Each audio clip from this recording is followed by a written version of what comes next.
Bom dia, pessoal.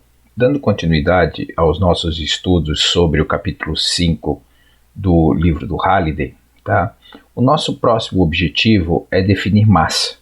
Então, massa nada mais é do que uma constante de proporcionalidade que surge quando eu divido a força pela sua aceleração.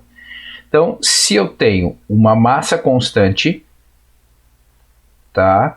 E eu vou lá, aplico uma determinada força e essa aceleração vai ter que ser proporcional a essa força, tá? A razão entre a força e a aceleração me fornecem a massa, tá certo? Aqui convém relembrar aquela velha definição de que massa, tá, e peso são coisas diferentes. Mais para frente a gente vai conseguir definir isso melhor, tá? Mas no sistema internacional, massa ela é fornecida em quilogramas, tá? Então vamos lembrar que aqui nós estamos falando de um curso de engenharia e que no futuro, enquanto engenheiro, é interessante que você tome cuidado ao usar os conceitos de massa e de peso quando você for se expressar dentro de uma comunidade científica, etc. e tal. Então tomem cuidado com isso, tá? Bom, a segunda lei de Newton, ou o princípio fundamental da dinâmica, ele vai começar a levar em consideração essa relação entre força, massa e aceleração. Tá? Então ele me diz o seguinte, que a força que produz movimento num corpo é proporcional à aceleração, sendo que a constante de proporcionalidade é a sua massa, tá? E a força e a aceleração são grandezas vetoriais. Então eu tenho que tomar cuidado com intensidade, direção e sentido, tá? Mas quando eu paro para pensar nessa equação aqui, ó, força resultante é igual a massa vezes aceleração, como essa é uma grandeza vetorial e essa é uma grandeza vetorial, convém relembrar que a força e a aceleração, a força resultante e a aceleração, elas precisam ter mesma direção e sentido. Não tem como eu ter a força para a direita e a aceleração para a esquerda, tá certo? Então isso eu preciso tomar cuidado. Outra coisa que a gente precisa tomar cuidado aqui é que por ser um vetor e essa força não necessariamente seja uma só, então, por exemplo, se eu tenho uma força F1 assim e uma força F2 assim, tá? A força resultante, essa que a gente vai aplicar ali na minha equação, ela vai ser a soma vetorial de F1 mais F2. Como elas têm a mesma direção e sentido, o valor da força vai ser simplesmente somar a intensidade da F1 com a intensidade da F2. Mas se eu tiver, por exemplo, uma força F1 assim e uma força F2 assim, aí essa equação aqui da soma vetorial continua valendo, mas agora o módulo da minha força resultante, eu estou supondo aqui que a minha F1 é maior do que a F2, tá? A minha força resultante ela vai ter módulo da F1 menos a F2, tá certo? Então eu tenho que começar a tomar cuidado com isso, tá? Ah, e se elas são perpendiculares? F1 para cá, por exemplo, e F2 para cá, tá? Aí eu tenho que relembrar que eu tenho que, por exemplo, aqui através do método do paralelogramo, que é o mais adequado devido ao desenho que eu fiz, essa vai ser a minha força resultante, certo? E o valor da minha força vai ser a raiz quadrada do meu F1 ao quadrado mais o meu F2 ao quadrado, tá? Só para relembrar, aqui eu estou falando de vetores, tá? Aqui e aqui eu estou falando do módulo do vetor força resultante. Quando eu falo na aceleração, aí eu tenho que pensar, bom, como é que eu vou calcular essa aceleração caso seja necessário? Eu tenho as suas velocidades, para calcular a velocidade final menos velocidade inicial dividida pelo tempo. Ah, eu tenho o ΔX para usar a minha função horária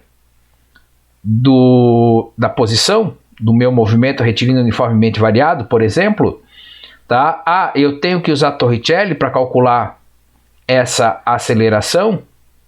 Então, são todas informações que eu tenho que parar e pensar. E perceba que a gente, a partir de agora, agregou, juntou tudo no mesmo assunto, todos os conteúdos vistos anteriormente, tá certo? Então, precisa ficar atento quanto a isso. Bom, as unidades do Sistema Internacional. Força em Newton, tá? Então, sempre que é nome de uma pessoa maiúsculo, né? Não posso esquecer disso. A massa em quilogramas e a aceleração em metros por segundo ao quadrado. Basicamente, é isso que a gente acaba usando na maioria dos exercícios. Existe uma relação entre Newton e quilograma-força, tá? Então, 1 quilograma-força é aproximadamente 9,8 newtons, mas na grande maioria dos casos a gente acaba usando mesmo o Newton, tá ok? Aqui é alguma coisa para a gente parar e pensar um pouquinho, tá? Então, eu tenho aqui 3 massas iguais, e o que está acontecendo? Eu aumentei a força resultante, eu dobrei a força resultante, então eu vou dobrar a aceleração. Se eu triplicar a força resultante, eu triplico a aceleração. Então quer dizer que força resultante e aceleração são grandezas diretamente proporcionais, desde que mantidas a mesma massa, né? Agora, quando eu aumento a massa, mas eu mantenho a força resultante, então se eu dobrei a massa, tá? A minha aceleração caiu pela metade. Se eu tripliquei a minha massa, a minha aceleração caiu a 1/3. Então, isso significa dizer que massa e aceleração são grandezas inversamente proporcionais, mantida a força resultante constante. Tá? Então, quer dizer que se eu aumento a massa, diminuo a aceleração, ou se eu diminuo a aceleração, se eu aumento a aceleração, eu tenho que diminuir a massa, mantida a força constante. Tá certo? E agora o livro do Halliday, ele nos traz alguns exercícios para a gente poder trabalhar esses conceitos, né? Nas partes ABC da figura 5.3, uma ou duas forças agem sobre um disco metálico que se move sobre o gelo sem atrito ao longo do eixo X. Atrito vai ser foco do capítulo 6, que vai envolver muito mais conceitos, tá? Então, a massa do disco é de 0,20 kg, tá? As forças F1 e F2 atuam ao longo do eixo X e tem módulos 4 newtons a F1 e 2 newtons a F2. E a força F3 faz um ângulo de 30 graus com o eixo X e vale 1 newton de módulo. Qual a aceleração do disco em cada situação? Então vamos lá. Força resultante é igual a massa vezes aceleração. Bom, se a força resultante está para cá, a minha aceleração também vai estar para cá, tá certo? Então, a força resultante é só a F1, a massa é o meu 0,20, para eu poder calcular a aceleração.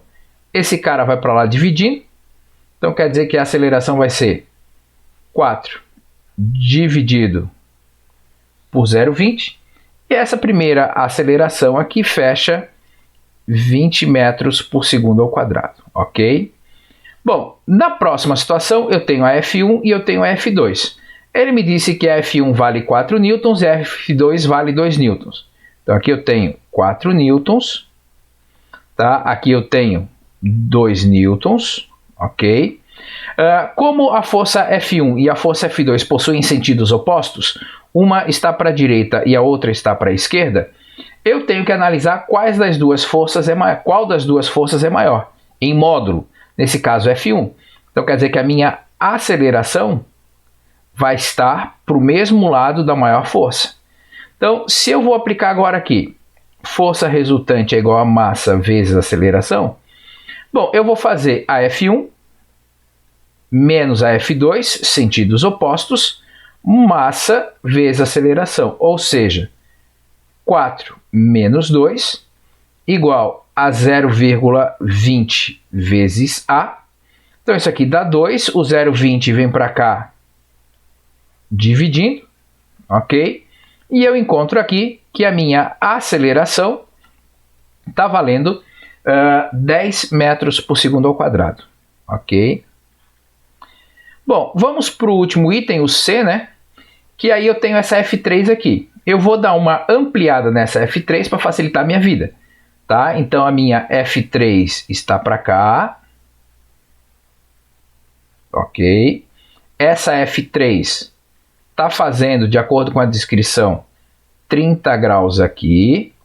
E essa F3, então, eu vou precisar decompor ela na direção X. Então, eu vou botar aqui uma F3X, tá? E aqui uma F3Y, ok?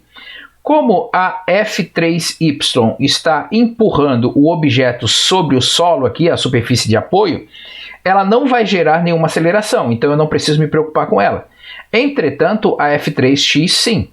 Dentro desse triângulo aqui, ó, deixa eu desenhar ele aqui. Então aqui está o meu triângulo. Eu tenho que o F3X é o cateto adjacente. Então o meu F3X vai ser o F3 vezes o cosseno de 30 graus. Ou seja, o F3X ele vai ter módulo. O F3 está valendo 1 newton. O cosseno de 30 graus vale 0,86. Então, o meu F3x vai valer 0,86 newtons. Tá certo? Então, agora, quando eu paro para olhar aqui, o meu F2 vale 2 newtons. Tá? Para cá, eu tenho uma F3x que vale 0,86 newtons. Como a força para lá é maior do que para cá, obviamente a minha aceleração agora vai ter esse sentido aqui, tá? Bom, se eu quero adotar para cá positivo e para lá negativo, ok. Mas se eu também paro e me organizo assim, ó, força resultante é igual a massa vezes a aceleração. E eu já deixei bem claro no meu desenho para onde que está essa força e para onde que está essa aceleração, e eu só quero calcular o módulo da aceleração, nada me impede de fazer que a força resultante vai valer quanto? 2 menos 0,86.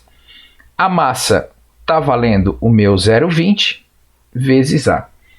2 menos 0,86, ele vai dar 1,14, tá? Sobre o 0,20. E essa minha aceleração está valendo aproximadamente, né, 5,7 metros por segundo ao quadrado, nesse sentido aqui.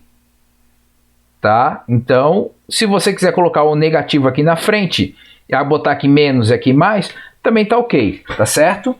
E aí eu estou assumindo que eu coloquei esse lado aqui como sendo positivo, tá? Mas para mim, quando você tem tudo isso bem esquematizado aqui, mostrando para onde que está a aceleração, tudo certinho, tá? Fica bem claro de entender uma resposta dessa sem o menor problema, ok? O próximo exercício ele diz o seguinte: na vista superior da figura 5.4a, uma lata de biscoito de 2 kg, então essa massa aqui está valendo 2 kg, tá?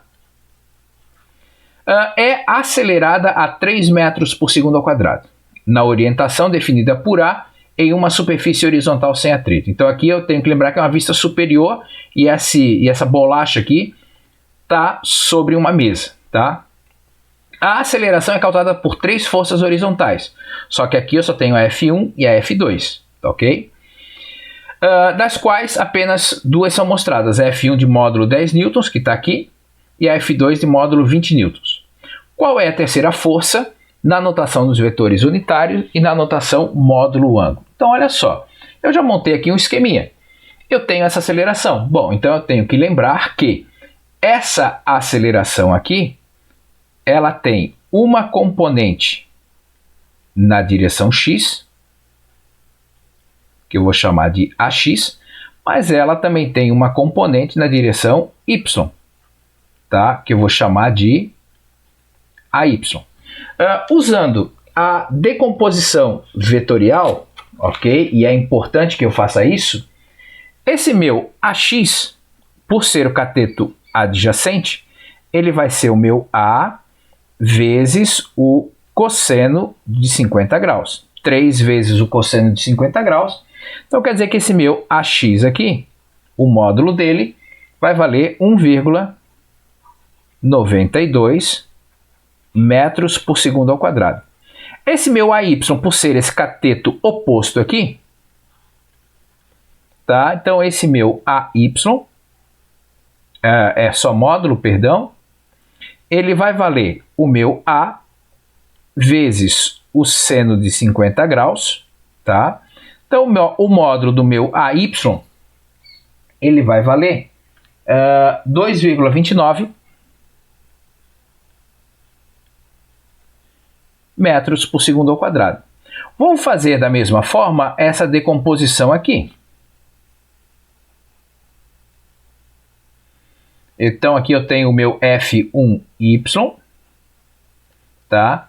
Então o meu F1Y, por ser o cateto oposto desse triângulo aqui, ali vou ter o F1x, tá?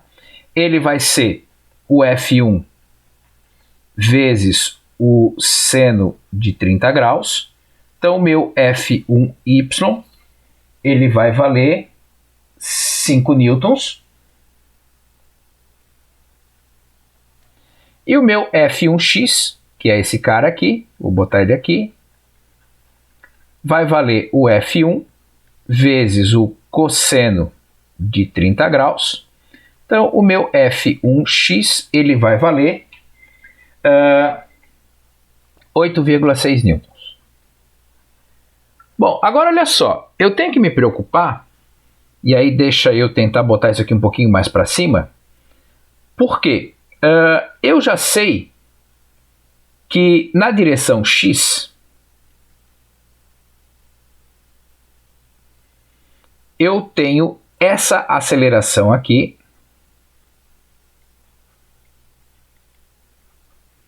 equivale a aceleração x 1,92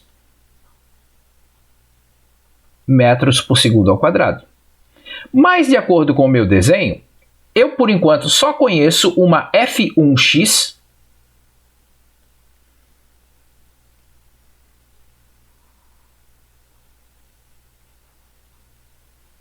que está para cá e está valendo 8,6 newtons.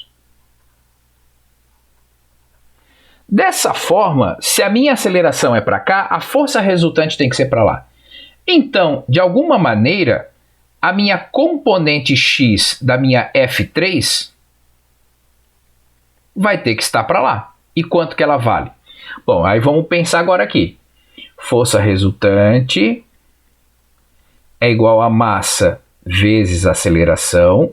Eu já sei que a minha F3x tem que estar para esse mesmo lado, então vou colocar aqui F3x menos F1x. Perceba que eu estou sempre tomando cuidado de colocar para o lado da aceleração como sendo positiva. Então, portanto, a força que está para lá também tem que ser positiva. A massa desse meu objeto, ela está valendo 2 kg, né? Vezes a aceleração. Então, eu vou ter F3x desconhecido, F1x 8,6, 2 vezes 1,92. Então, quer dizer que eu consigo saber que a minha F3x vai estar valendo 12,44 newtons. Certo? Agora, eu tenho que fazer análise também na direção y. Por quê? Na direção y eu tenho a aceleração, a força de 20 newtons e a força F1x de 8,6 newtons. Então vamos lá fazer essa análise. Então, na direção y, eu tenho essa aceleração aqui, que vale 2,29 metros por segundo ao quadrado. Tá? Eu sei que na direção y nós temos o F2 para lá.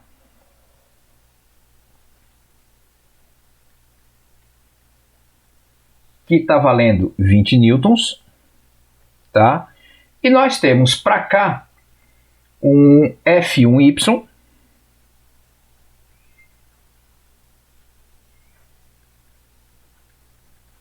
que está valendo 5 newtons.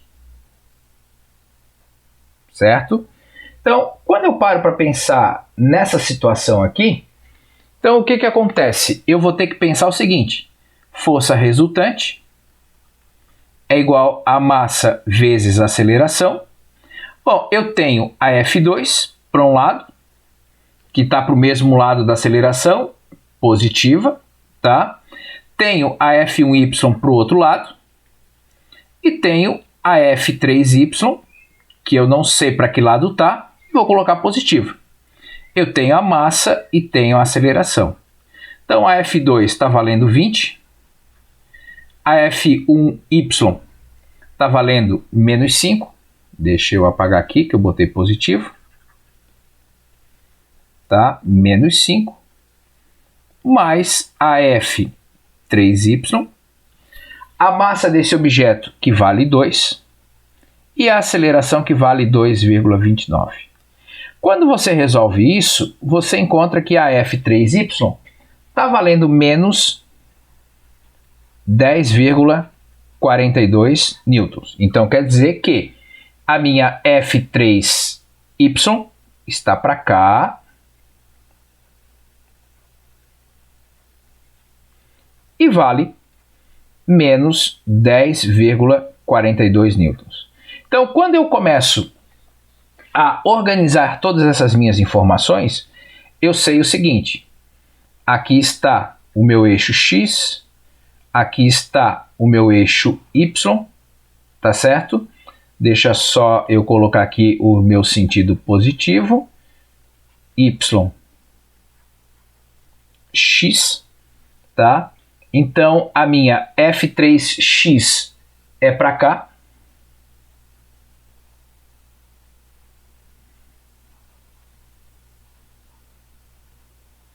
E vale 12,44 newtons, tá?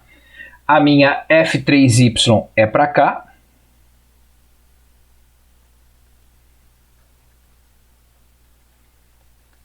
(3y), meu y ficou meio feio, tá? E vale menos 10,42 newtons. Então, nos vetores unitários, eu simplesmente posso fazer o seguinte, ó, a minha F3, ela vale